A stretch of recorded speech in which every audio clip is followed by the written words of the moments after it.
My name's Simon Pritchard, and today I'm delighted to be talking to David Price, who's a member of the Australian Public Speakers Hall of Fame.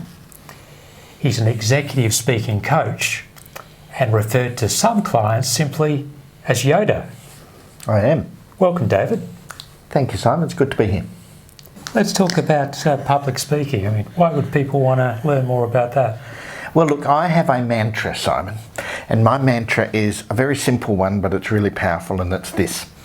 Nothing will move you further and faster in your career than the ability to speak confidently and persuasively. And I have a bit of fun. Lawyers are a really good example for this. You can get lawyers who are really good at speaking, and you get lawyers that aren't quite so good at speaking, but they're both good lawyers.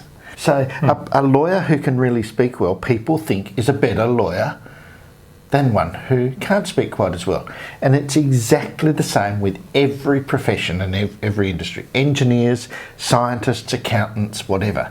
People who are listening judge people unconsciously or subconsciously on the basis of how well they speak, more than what they say usually, because what they say is nearly always fine, which within their profession, they know what they're talking about, everyone knows that, but the way they say what they say is really important.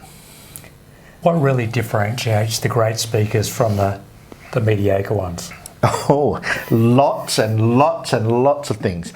People often think speaking is something that you can pick up relatively quickly.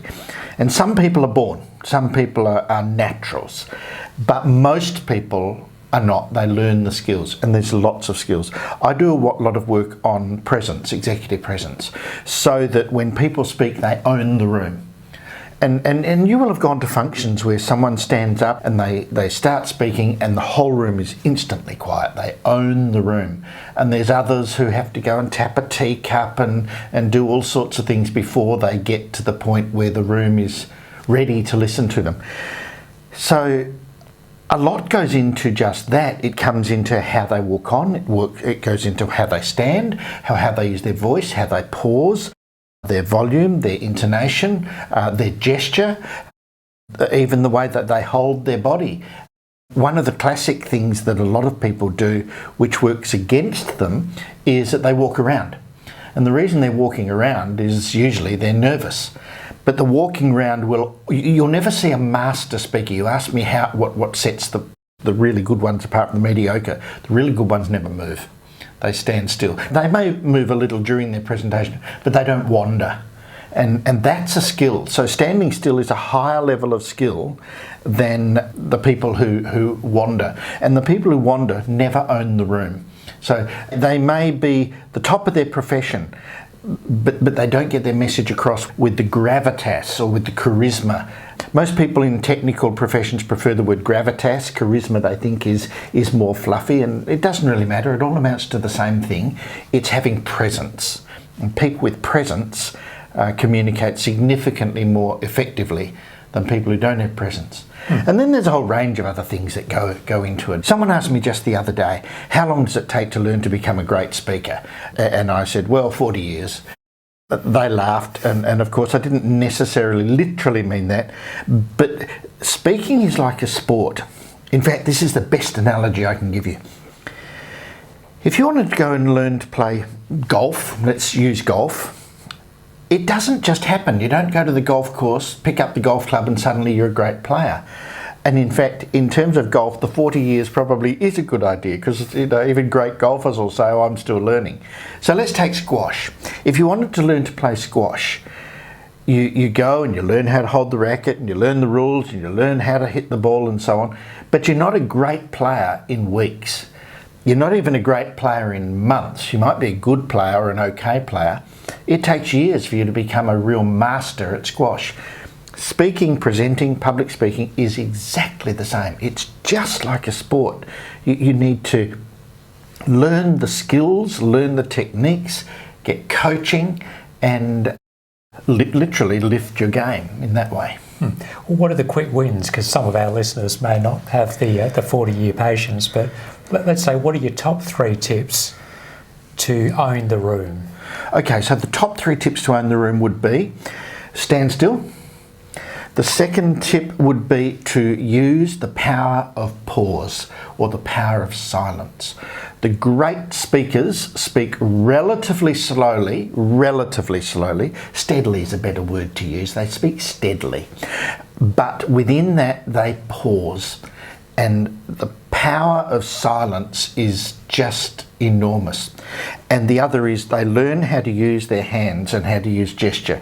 And there's so many techniques. One of the greatest techniques is simply use open palmed gestures, because open palm gestures have a significantly different impact on the audience. So there's a whole body of knowledge just about non-verbal communication. I was on watching television just the other night, and one of the politicians was speaking, and he was speaking like this, and it was clear that he was speaking about COVID, and it was clear that there was information that he wasn't telling us. And then the Premier came on, and the Premier had open palms, and it was much more believable. So but they're the top 3 tips. Stand still, pause, and use gesture effectively. And you mentioned it's like a sport where you need to practice and improve. So what's the journey people need to go on? Well, using the sporting analogy, people who become good at the sport they choose get a coach. So you need someone who is probably better than you. It's just like the only way to... Well, squash is a good example. The only way to be good at squash is play with someone who's better than you. You never get better if you play with someone who's the same as you or has less skill. It's the same in speaking. You need a coach from someone who is competent, confident, and has the runs on the board, I guess. The coaching is important because people don't know what they're doing. They need someone, an outsider, to look in. And that's the same in almost all aspects of business and commerce. Someone from the outside sees things through a different perspective. Speaking's exactly the same. You need an external person who knows what they're looking for. And that's really an important point, because a lot of people just ask their friends or their family. And the friends and family, with all the best intentions in the world, don't necessarily know what they're looking for or how to coach. So it's a bit like me. I don't know a lot about football. I couldn't coach a footballer. I know nothing about football.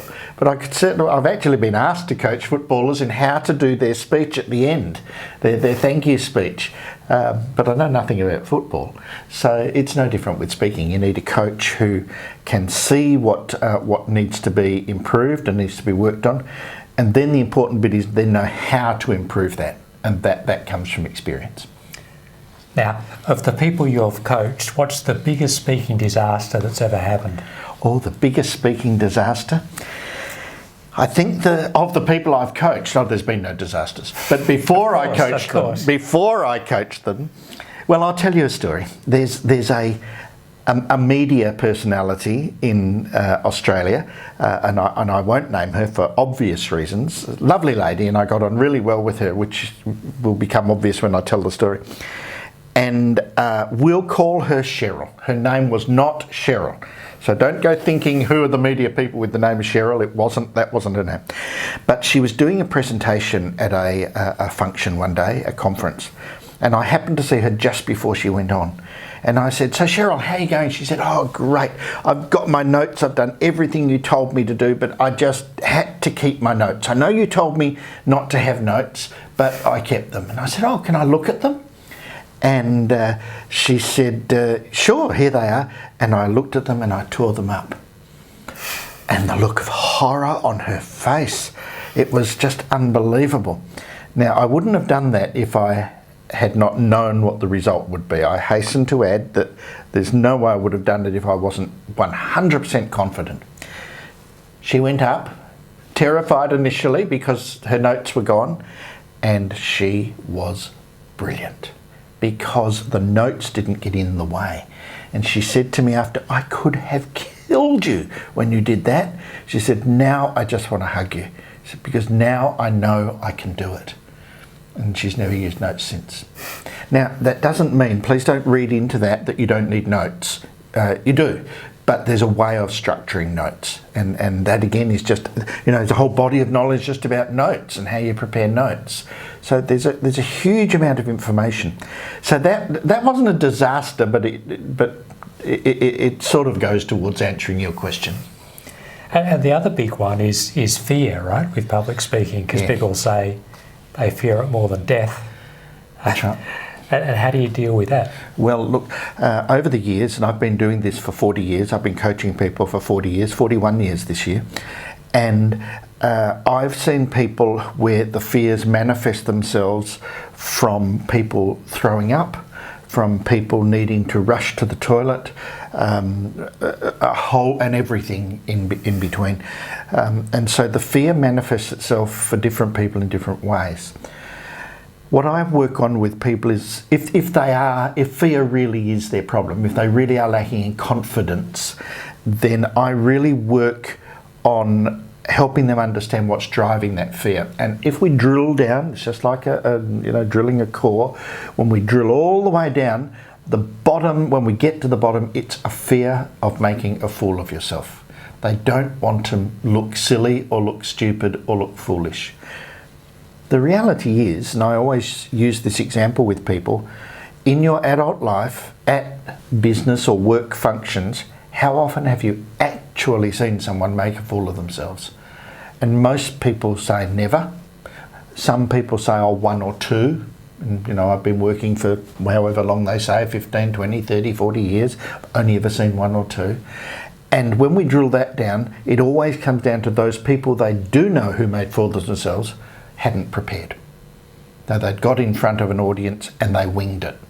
And some people can wing it and some people can't.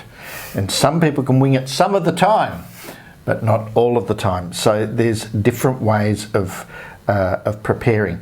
Now, if I can get inside people's heads, which is what I try to do, to get them to understand that fear, then and build the confidence, then that enables me to do something else. Because there's two ladders, Simon.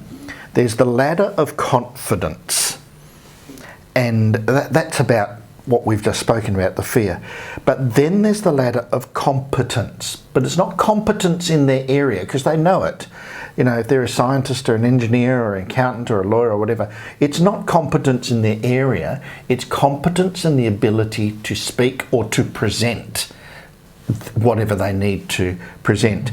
And so the most dangerous people that I've come across are the people who have heaps of confidence, but they don't actually have competence in speaking. And if you sort of analyse their thinking, they think because they're confident that they're competent, and they're not. Well, I'm generalising obviously, but the people about whom we're speaking, some people have confidence, but we need to build the competence, and that's a body of knowledge which is in many ways as big as whatever they are, an accountant or an engineer or a scientist or whatever. There's this huge body of knowledge about speaking, and that's what makes the great speakers. Terrific. Well, if you want to learn to speak confidently, what you can do is get in touch with me, and I can pass you on to David or find the right resource for you. Thanks, David, for joining me today. Oh, it's my pleasure, Simon. I enjoyed it. Till next time.